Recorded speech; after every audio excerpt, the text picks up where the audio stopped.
Experience senior living inside Chennai from Elements starting at rupees 85 lakhs. Call 9790399039.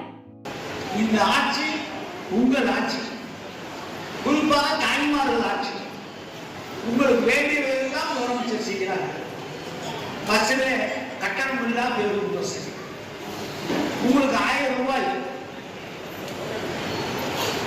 கலைஞர் பேரில் உங்களுக்கு 1000 ரூபாய் வருகிறார். அதை நாங்கள் உங்களுக்கு இனாம் என்றோ ஓசி என்றோ சொல்ல வேண்டும். நம்முடைய தலைவர் என்ன சொல்லிட்டான்னு சொன்னால் அது உரிமை தொகை. என்னுடைய சகோதரர்களுக்கு நான் கொடுக்கிற உரிமை தொகை. உங்களுக்கு உரிமை தொகை கொடுக்குறாரு. எது கொடுக்குறாரு? நாங்க 6 மணிக்கு எழுந்தா நீங்க 5 மணிக்கு எழுந்திருக்கீங்க. வீட்டில் 6 மாடு மழை பெய்யும், அதுக்கு தண்ணி காட்டணும், தீவனம் போடணும். அதையெல்லாம் முடிச்சுட்டு நாங்கள் எழுந்திருக்கும் போது எங்களுக்கு சூடாக காப்பி கொடுக்கணும். அதை முடிச்சு எங்களுக்கு சாப்பாடு கொடுக்கணும்.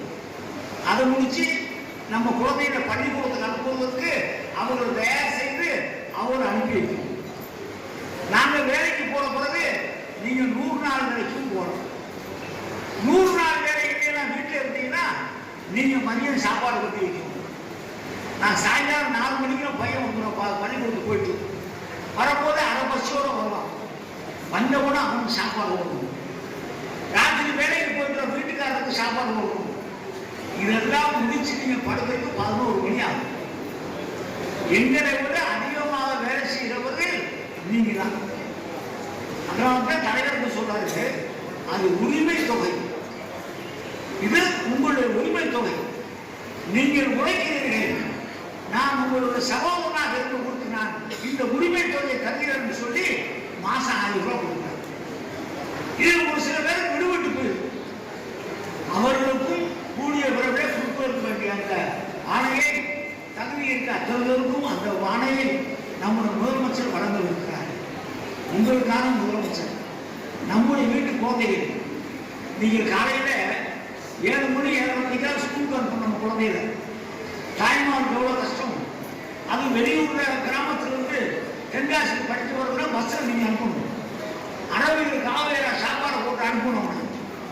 அவன் புஸ்தகத்தை ஒரு ரூபம் போட்டுப்பான், ஷூ ஒரு ரூபம் போட்டுப்பான், தேடி மாட்டி விட்டு அரபியில் சாப்பாடு போட்டு தான் நீங்க அனுப்புவீங்க. இதை நம்முடைய முதலமைச்சர் தெரிந்து கொண்டார்கள். தெரிந்து கொண்டு 1ஆம் வகுப்புல இருந்து 5ஆம் வகுப்பு வரை படிக்கிற நம்முடைய குழந்தைகளுக்கு காலை சிற்றுண்டி வழங்க சொல்லி இந்தியாவிலேயே தமிழ்நாட்டில் தான் காலை சிற்றுண்டி பள்ளிக்கூடத்தில் வழங்குற திட்டத்தை நம்முடைய முதலமைச்சர் கொடுத்திருக்காரு. நம்ம வீட்டுக்குள்ளேயே பசியாகும் சொல்லி நம்ம முதலமைச்சர் கொடுக்குறாரு. நம்ம வீட்டு பெண்டு பிள்ளைகள் கை செலவு ரூபாய் இல்லாமல் ரூபாய் சொல்லி உரிமை தொகை 1000 ரூபாய் கொடுக்குறாரு. பஸ்ல வந்து கட்டணம் இல்லாத பேருந்து சொல்லி உங்களுக்கு கொடுக்குறாரு. நம்முடைய வீட்டு குழந்தைகள் கல்லூரிக்கு போய் நேரத்தில் 1000 ரூபாய் தருகிறார்கள். பையனுக்கு 1000 ரூபாய் தருகிறார்கள். எல்லா காரியங்களும் செய்து கொண்டிருக்கிறார்கள். உங்களுடைய முதலமைச்சர், உங்கள் சகோதரர், உங்களை பற்றி சிந்திக்கிற சகோதரர், அவருக்கு நீங்கள் அத்தனை பேரும் உறுதுணையாக இருங்கள். நிறைய திட்டங்கள் உங்களுக்காக செய்ய காத்திருக்கிறார்கள். அவர் உங்களில் ஒருவராக இருக்கிறார்கள். அவரை முதலமைச்சராக பார்க்காதீர்கள். உங்கள் வீட்டு பிள்ளையாக பாருங்கள், உங்கள் சகோதரராக பாருங்கள். உங்களோடு இருப்பார்கள். நாம் அத்தனை பேரும் அவரோடு பயணிப்போம். அவர் கையை வலுப்படுத்துவோம். இந்த தமிழ்நாடு மீண்டும் சிறக்க நாம் அத்தனை பேரும் பாடுபடுவோம். நமக்கு தலைமை ஏற்பதற்கு நம்முடைய தலைவர் இருக்கிறார்கள். நாம் நம்முடைய எதிர்காலம் வெளிச்சமாக இருக்கிறது மட்டும் இந்த நேரத்தில் சொல்லி வாய்ப்புக்கு நன்றி சொல்லி நன்றியோடு நன்றி.